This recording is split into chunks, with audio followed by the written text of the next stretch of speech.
Bien, muy buenos días para todos. Eh, Vamos a tener una sesión docente de hoy.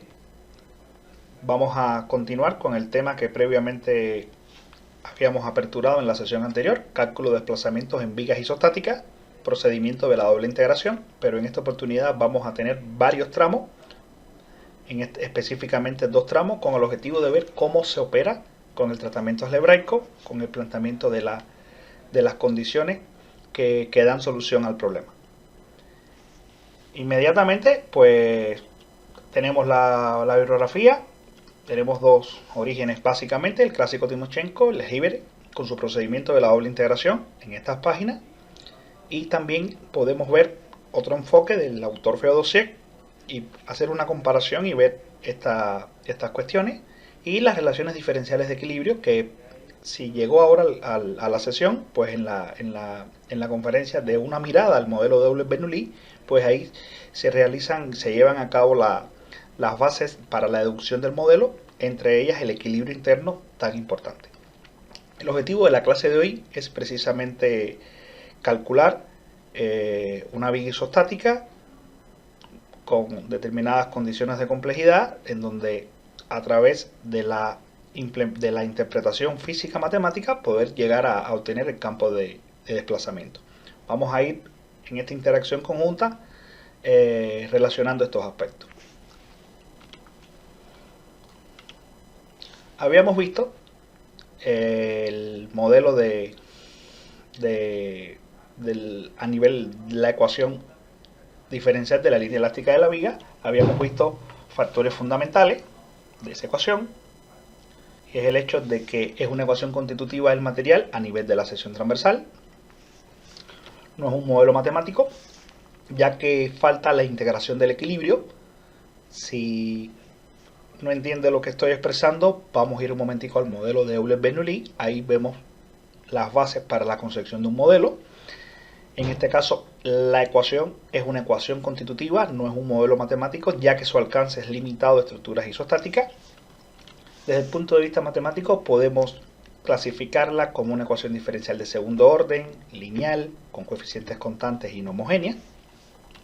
En el caso general podemos plantearla con más o menos en función de la concepción, pero es importante tener en cuenta que los factores que introducen el más menos, tal y como lo vimos en la sesión anterior, tenemos la segunda derivada, que es conocido que esa segunda derivada es positiva, es mayor que cero, es cóncava, y cuando es negativa es convexa. También el momento flector es otra fuente de origen de este signo. En este caso, cuando lo tenemos tensión abajo con presión arriba, hay una coherencia con la segunda derivada positivo, de ahí la elección del signo positivo, el convenio que vamos a definir y vamos a continuar trabajando. Ya desde la sesión anterior lo llevamos a cabo, ahora lo vamos a continuar. En ese sentido, en la sesión anterior habíamos visto este problema, donde se pedían las funciones de desplazamientos verticales.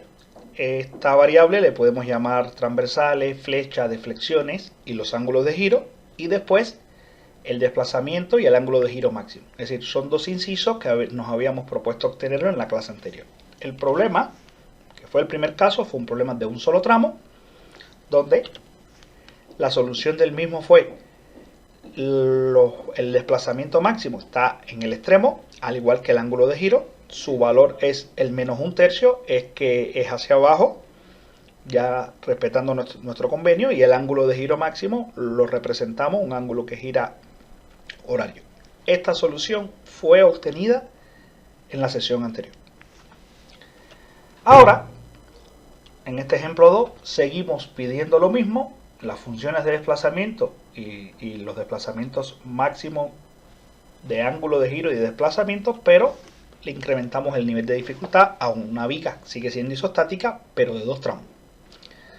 La viga va de 0 a 2 en el primer tramo y de 0 a 2 en el segundo tramo. Recordemos que estamos trabajando desde el inicio de este curso con un sistema móvil, por todas las ventajas que tiene ese sistema de referencia móvil con respecto a fijos. Si llegó ahora al canal y quiere ver esas diferencias, pues puede ir a sesiones docentes anteriores, donde ahí se visualiza esas diferencias muy importantes. También podemos visualizar aquí en el modelo que está completo. Estamos llamando un modelo completo en aquel modelo donde se reflejen las invariantes del proceso de modelación. Recordamos cuáles era brevemente. Material está caracterizado por su módulo de elasticidad y su relación de Poisson con las hipótesis del material, elasticidad, homogeneidad, isotropía, etc. El modelo de forma está caracterizado por su directriz más la sección transversal. Modelo de carga, en este caso, es una carga uniformemente distribuida aplicada solamente al segundo tramo. El modelo de vínculos y apoyo está garantizado con una articulación plana y una ligadura lineal o rodillo. Esto es una ligadura lineal ya que nada más impide este desplazamiento. Si le es extraño esta simbología, hay una sesión docente aquí donde le dedicamos a platicar un poco sobre las simbologías y lo más importante de la misma. Por lo tanto, para poderle darle cumplimiento al ejemplo 2, pues hay que empezar con los niveles de equilibrio. Así que empezamos con el nivel de equilibrio externo, directriz, planteamiento del diagrama de cuerpo libre y empezamos con las ecuaciones de equilibrio estática en el plano. Mis tres ecuaciones. Sumatoria de fuerzas en dirección de Z, la reacción horizontal es 0. Sumatoria de momento en A, con el objetivo de obtener RB en Y.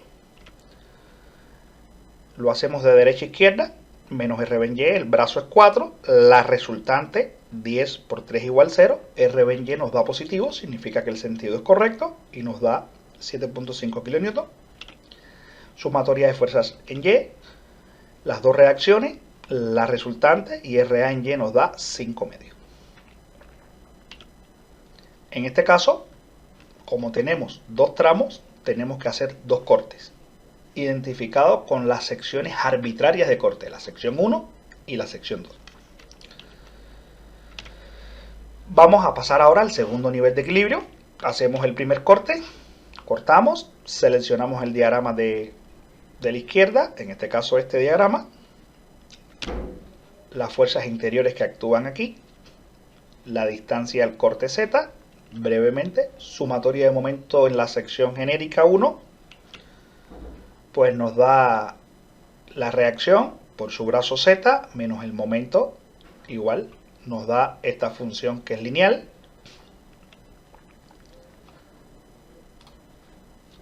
Continuamos. M1 en Z, 5 medios de Z. Evaluamos. En 0, porque es el inicio del tramo, nos da 0. En 2 es el final del tramo, nos da 5. Ya hemos adquirido habilidad en esta interpretación. Puede ir un poco rápido o no, pero si alguien tiene duda todavía en la construcción de los gráficos de fuerzas interiores, puede ir a las sesiones primarias, donde se explica al detalle estas cuestiones de los gráficos, aunque aquí vamos a darle otra iteración más. Nos da en 0 nos da 0, en 2 nos da 5 positivo. El positivo lo que significa es que la asignación al momento es correcto. Paso 1 de la interpretación. Paso 2 de la interpretación es ese momento que le hace a la sección. Tensión abajo, comprime arriba, es la simbología que está expuesta aquí y es la que debemos graficar. De la misma manera, sumatoria de fuerzas en Y igual 0. Planteamos la ecuación, R en Y. Nuestro corte en la sección 1, que es la sección genérica igual 0. El corte nos da positivo. Los dos pasos de la interpretación, hacia abajo es correcto. Y el corte con respecto a la sección 1 la hace girar horario, es lo que graficamos. Continuamos ahora con el paso número 2. Hacemos el corte. Tomamos la sección de la izquierda. Por un problema de comodidad gráfica, podíamos haber tomado la derecha, como lo hemos explicado en reiteradas ocasiones. Las fuerzas interiores en esa sección le ponemos 2, 2, 2 para diferenciarla completamente del primer tramo y volvemos a aplicar nuestras ecuaciones de equilibrio. Sumatoria de fuerza en Y igual 0, RA en Y menos la resultante, en este caso 5 por Z, la distancia Z, menos el corte en 2 hacia abajo igual 0, el corte nos da una función lineal. Como era de esperar, la carga Q es constante, nos da una función lineal, mientras en el primer problema el cortante fue constante. Cortante en 0 nos da positivo. Hacia abajo, giro horario. Cortante al final de ese tramo, que también vale 2 metros, nos da negativo. Significa que no es hacia abajo, que es hacia arriba. Y por lo tanto girará antihorario. Continuamos. Sumatoria de fuerza en Y. Ese eje cortante, 0 nos había dado eso y negativo nos había dado. Entonces ya estamos en condiciones de realizar el gráfico. Tramo número 1 fue constante, horario. Aquí comenzó con un valor horario y terminó con un valor antihorario. De ahí que hay aquí un cruce. Y como ya es conocido, donde el cortante es 0, el momento tendrá un valor extremal. En este caso va a ser máximo, porque el corte es la derivada del momento con respecto al eje de la directriz, en este caso Z. Ya eso es conocido, simplemente estamos practicando lo que ya hemos visto en sesiones anteriores en esta primera etapa. Obtención de esa distancia A, la distancia a la cual el corte es 0. Muy sencillo, vamos a la ecuación del segundo tramo, la igualamos a 0, sustituimos en la ecuación el valor de A y lo despejamos. Pues la distancia nos da 1 medio. Entonces podemos continuar con la tercera ecuación, sumatoria de momento en 2, igual 0. Bien despacio para no cometer errores, vamos de izquierda a derecha. RA en Y, el brazo es 2 más Z, menos la resultante, que ahora es 5 por Z, es la resultante, 5 por Z, pero el brazo es Z sobre 2, este es el brazo, esta es la resultante, y al final pues tengo un momento menos M2 igual 0. El momento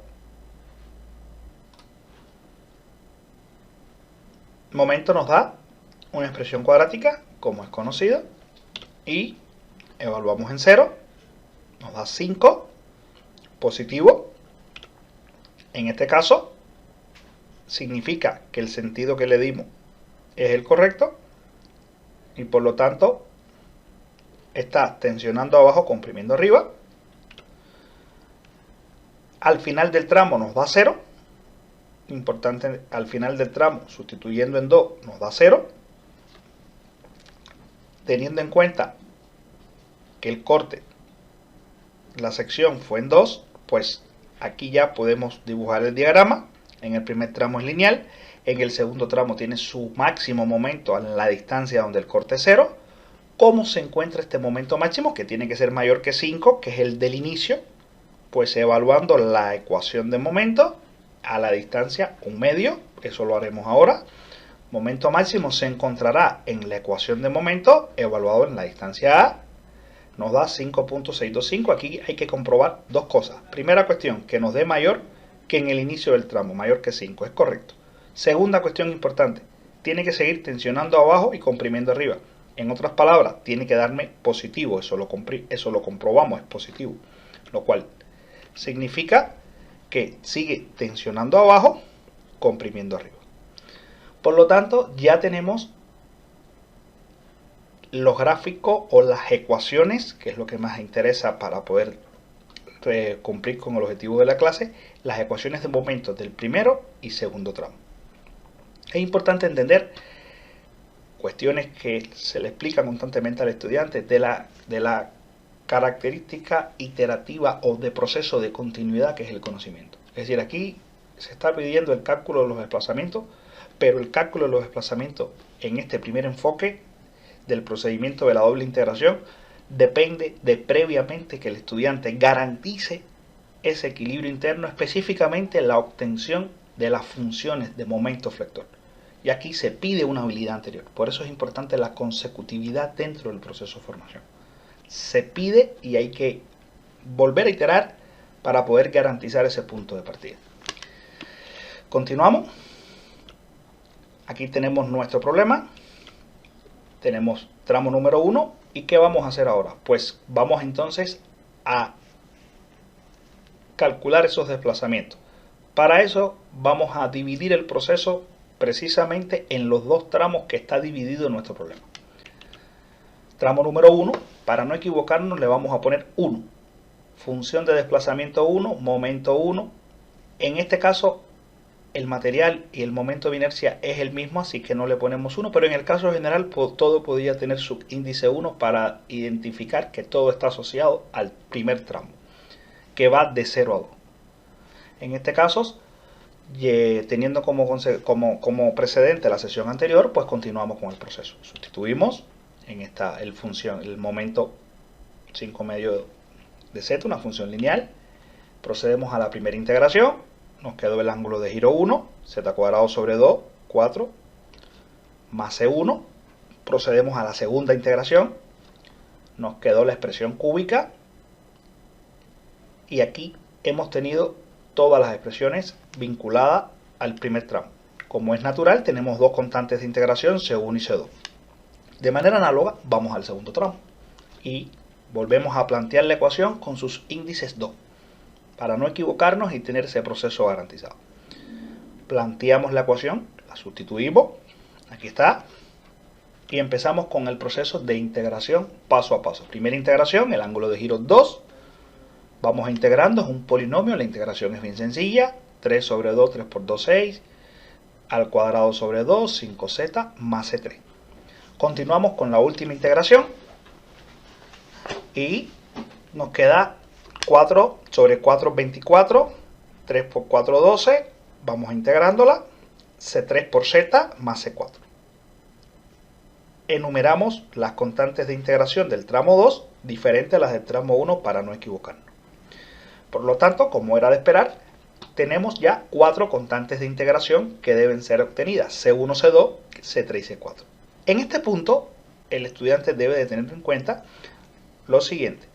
Como la viga es isostática, específicamente, las condiciones de frontera se van a plantear en el inicio del primer tramo y en el final del segundo tramo. Pero van a ser dos condiciones de frontera.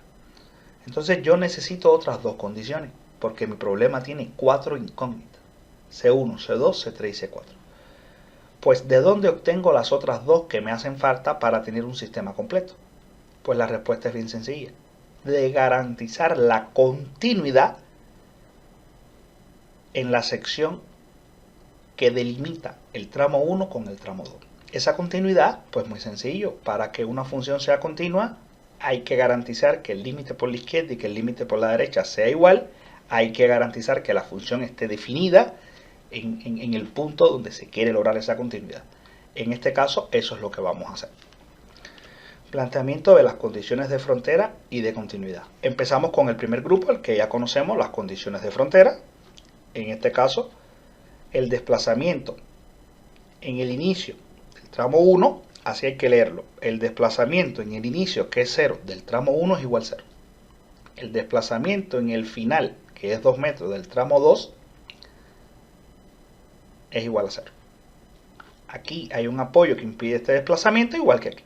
Sin embargo, el ángulo de giro aquí no lo conozco, esto va a girar y yo a priori no sé cuánto es el valor, y esto también va a girar y yo a priori no sé cuál es el valor. La única ligadura que está restringida son los desplazamientos en esta dirección. De manera, vamos con las condiciones de continuidad. Tenemos que garantizar que la función de desplazamiento y la función de ángulo de giro sean continuas en esta sección. Para eso lo expresamos matemáticamente de la siguiente manera. La función de desplazamiento del tramo 1 en el final, pues tendrá que ser igual a la función de desplazamiento del tramo 2 en el inicio. Lo mismo ocurre con el ángulo de giro. De esa manera podemos garantizar que ambas funciones son continuas y aquí tenemos las 4 condiciones que yo necesito plantear para resolver mi problema. Ahora también vamos a ver una cuestión importante que se lo explico mucho a los estudiantes, sobre todo cómo evaluar estas condiciones para tratar de minimizar los errores desde el punto de vista algebraico, desde el punto de vista matemático. Vamos para ahí. Aquí tenemos planteadas las 4 condiciones. De color rojo y entre paréntesis está también el orden en que deben ser evaluadas. es importante entender lo siguiente. Usted puede evaluar las condiciones en el orden que usted desee. Lo que pasa es que si lo varía de manera donde no se respete la estructura de complejidad, lo único que va a llevar a cabo es que se complique un poco más su sistema de ecuación y el estudiante generalmente fracase en darle respuesta por un procedimiento matemático. Por eso siempre le digo a mis estudiantes, cuando estemos en esta parte vamos a analizar qué conviene hacer primero. ¿Y cuáles son los criterios? Muy sencillo. El primer criterio es tratar de buscar primero las evaluaciones en cero, porque por muy grande que quede el término, al ser operado por cero, se simplifica. Eso es importante. Segundo, evaluar las condiciones de menor estructura de complejidad, de menor estructura de complejidad a mayor estructura de complejidad. ¿Cómo sabemos eso? Por los órdenes de derivación. Por ejemplo, la evaluación en cero es la primera que voy a hacer. No tenemos más ninguna evaluación en cero de manera directa. Entonces, ¿cuál sería la segunda evaluación? Que la vamos a hacer con calma. Seguirá la del ángulo de giro. Porque la expresión del ángulo de giro es una expresión de menor grado de complejidad que la del desplazamiento, debido a que el desplazamiento se obtuvo integrando la del ángulo de giro. Entonces sería nuestra segunda ecuación, donde podemos ver que aquí hay que evaluar dos funciones, porque hay una igualdad de continuidad, vamos a hacerla. Lo mismo ocurre con el desplazamiento, que sería nuestra tercera ecuación. Y ya por último, evaluamos la cuarta ecuación, que es en el desplazamiento en una distancia o en una sección que ya no es cero. Tenemos aquí nuestros grupos de ecuaciones, ángulo de giro y desplazamiento, tramo 1 y tramo 2. Comenzamos con la primera. Desplazamiento del tramo 1 en 0 igual 0. Venimos aquí, sustituimos 0, 0, 0. Nos queda que C2 es igual a 0. Vamos entonces a la segunda ecuación. Para eso el truco es muy sencillo. Vamos a evaluar el miembro izquierdo con cuidado y después el miembro derecho y después vemos que obtenemos. Ángulo de giro evaluado en 2 del tramo 1. Lo evaluamos, nos queda 5 cuartos, sustituimos 2 más C1. Ángulo de giro del tramo 2 pero evaluado en 0, que es una ventaja. Entonces ángulo de giro evaluado en 0, 0, 0, 0, queda C3. De aquí obtenemos directamente que C3 es igual a C1 más 5 sobre el momento de inercia. Ya tenemos ya una relación de constante. De manera análoga vamos entonces con el desplazamiento. Lo que ahora es en 2 del tramo 1, es esta la ecuación, la evaluamos y desplazamiento del tramo 2 en 0, 0, 0, 0, nos da C4.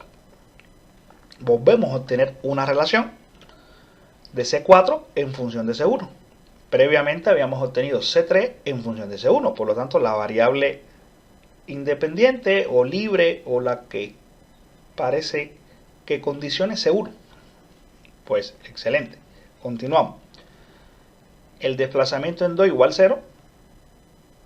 Voy a la 1. Mi desplazamiento en 2 igual. Tiene que ser igual a 0. 0. Y empiezo a evaluar despacio para no cometer errores. 2, 2, 2, 2. C3, C4 igual 0. Empezamos a llevar a cabo el proceso algebraico. Todo esto es un número. Lo tengo. Más 2, C3 más C4. Procedemos entonces a la sustitución de C3 y C4, que nos va a quedar en función de C1, como ya lo habíamos anticipado, sustituyendo C3, C1 y C4. Procedemos con el tratamiento algebraico, hacemos las operaciones de multiplicación, las operaciones de suma y resta de términos semejantes. Aquí está el proceso. ¿Y qué implica? Que tengamos aquí una variable C1, la constante, esa es la que vamos a despejar. C1 nos da menos 35 sobre 6 EI. Posteriormente vamos a sustituir C3, la podemos obtener, nos da este valor, y C4 la podemos también obtener y nos da este valor. De esa manera tenemos el problema ya resuelto. En un primer nivel podemos darle solución al inciso A. Aquí están las funciones, donde simplemente lo que hicimos fue sustituir los valores de C1 C2 fue 0, C3 y C4 en las expresiones que previamente habíamos obtenido. Aquí tenemos ángulo de giro y desplazamiento para el tramo 1, que va de 0 a 2, y también para el tramo 2, que va de 0 a 2. Continuamos con el proceso. Para darle respuesta al inciso B, desplazamiento máximo y el ángulo de giro, pues entonces vamos a ir por partes. Empezamos de lo más sencillo, que es el ángulo de giro, y terminamos con el desplazamiento. En ese sentido, donde el ángulo de giro será máximo y mínimo, pues lo que hacemos es derivar la expresión del ángulo de giro. Vemos que al derivar del ángulo de giro, pues es la segunda derivada del desplazamiento igual a 0. De aquí vemos que de esta ecuación nos da que el momento es igual a 0, es decir, las secciones donde el momento flector sea 0, pues generarán los ángulos de giro máximos o mínimos, valores extremales. Pues vamos al primer tramo, tenemos la ecuación de momento, la igualamos a 0 y nos da que la z es igual a 0. ¿Qué significa eso? Que en z igual 0 tendré yo un valor extremo del ángulo de giro. Evaluamos en la expresión 1 del ángulo de giro y decimos ángulo de giro en 1 nos da ángulo de giro máximo menos 35 sobre 6,6. Tenemos nuestra viga, graficamos ese valor. El negativo lo que significa es que el giro es horario, ya lo habíamos trabajado y lo representamos. Este es el ángulo de giro en la sección z igual 0. De manera análoga, vamos ahora al tramo número 2. Tenemos la expresión de momento, la igualamos a 0. Nos da en este caso una expresión cuadrática, pero eso no hay problema. Las raíces de una expresión cuadrática las tenemos aquí, muy conocidas. Y nos da z1 igual a 2 metros y z2 igual a menos 1. Está resaltado la raíz que necesitamos, ya que menos 1 no es solución a nuestro problema. Z1 igual a menos 2 metros. Es decir, en el tramo número 2, el valor extremal está al final, que coincide con el apoyo.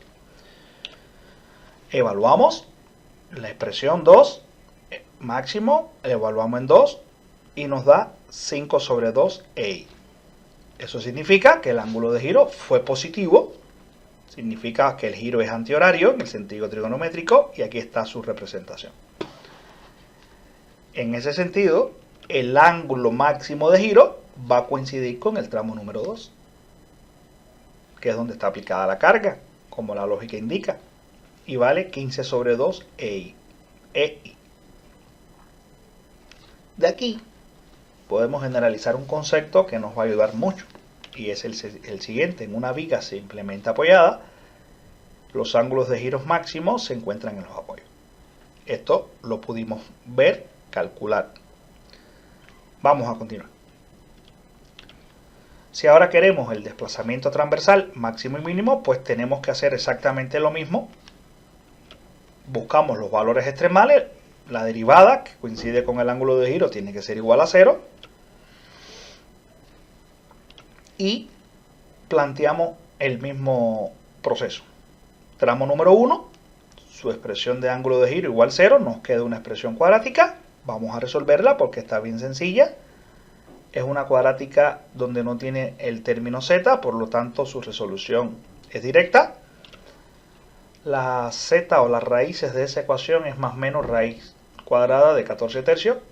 Radicalizamos, nos da aproximadamente más o menos 2,16 metros. Vemos el concepto de que está fuera del tramo 1. Eso significa de que el tramo 1, las raíces de esta función quedan fuera. Por lo tanto, a la hora de decidir cuál es dentro del tramo 1 el valor máximo, pues vamos a reducirlo o acotarlo a 2 metros. Por lo tanto, lo evaluamos en 2 metros. El máximo va a ser igual 2 metros y nos da menos 25,36. Vamos a graficarlo. Aquí está. El desplazamiento transversal es un vector y nos da menos 25. El menos es que es hacia abajo, tercio EIX. Este es el máximo valor de desplazamiento en este tramo. Vamos entonces al tramo número 2. Aquí está el tramo número 2 y empezamos a hacer exactamente lo mismo. Valores extremales. En este caso nos da una expresión cúbica. Hay que tener cuidado con esta expresión cúbica, ya que la fórmula general de una expresión cúbica es muy complicada con respecto a una cuadrática para expresarla. Generalmente este problema ya hoy por hoy las calculadoras lo traen programado, pero generalmente se utilizan métodos numéricos, Newton-Raphson, para obtener las raíces aproximadas. Es lo que hicimos. Aquí están las raíces aproximadas, donde previamente podemos analizar. La primera no es de las que nos interesa porque el tramo va de 0 a 2. La segunda es negativa, quedaría tampoco, por lo tanto la raíz que nos interesa es 0.161 metros. Para obtenerla, evaluamos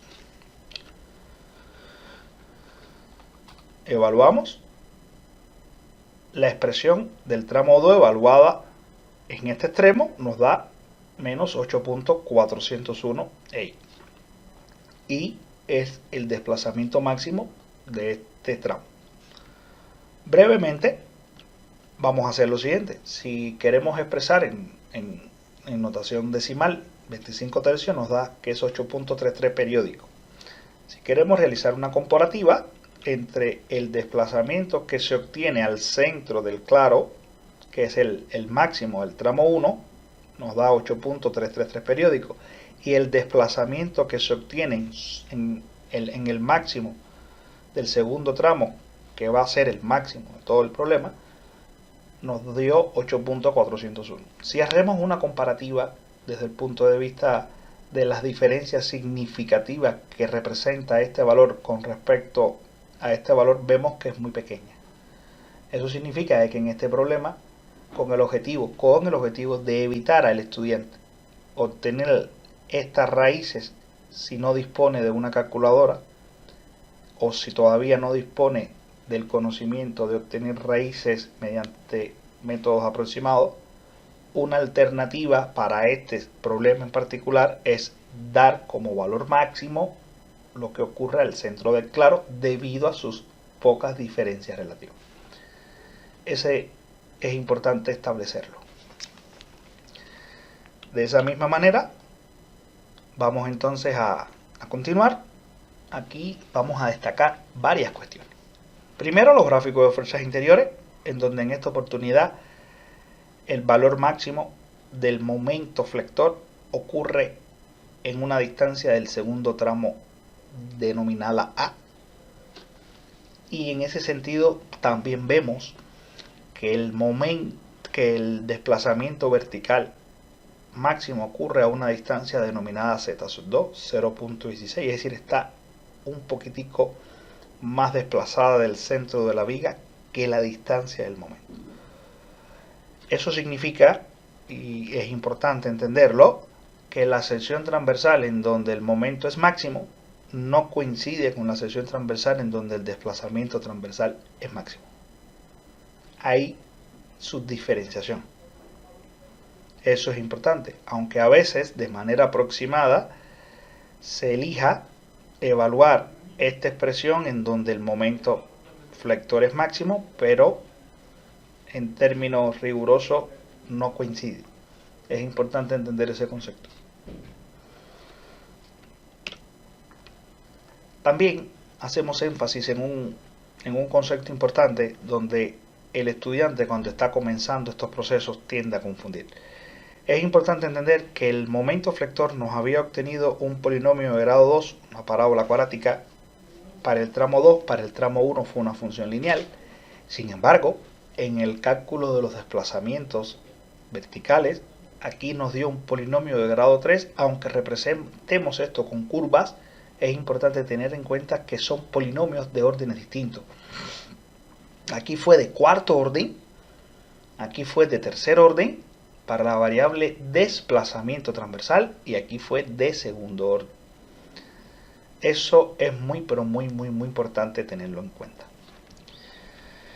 En ese sentido, vamos a darle un cierre a la actividad. Hemos logrado el objetivo, hemos calculado un problema de dos tramos, hemos realizado la interpretación geométrica de la variable ángulo de giro de desplazamiento. ¿Qué nos va quedando dentro del proceso de la flexión en viga, nos va quedando la resolución de un modelo del modelo matemático, en el cual es para vigas isostáticas e hiperestáticas. Vamos a resolver el modelo de Euler-Bernoulli tanto en una viga isostática como en vigas hiperestáticas, para darle ese carácter general que presenta el modelo, y es algo de las cuestiones que vamos a discutir la próxima sesión. En ese sentido, concluimos esta sesión. Muchas gracias por su atención. Cualquier duda, pregunta, inquietud, déjenlo en los comentarios. Muestren qué le pareció esta sesión y por dónde podemos seguir profundizando en este maravilloso tema. Saludos.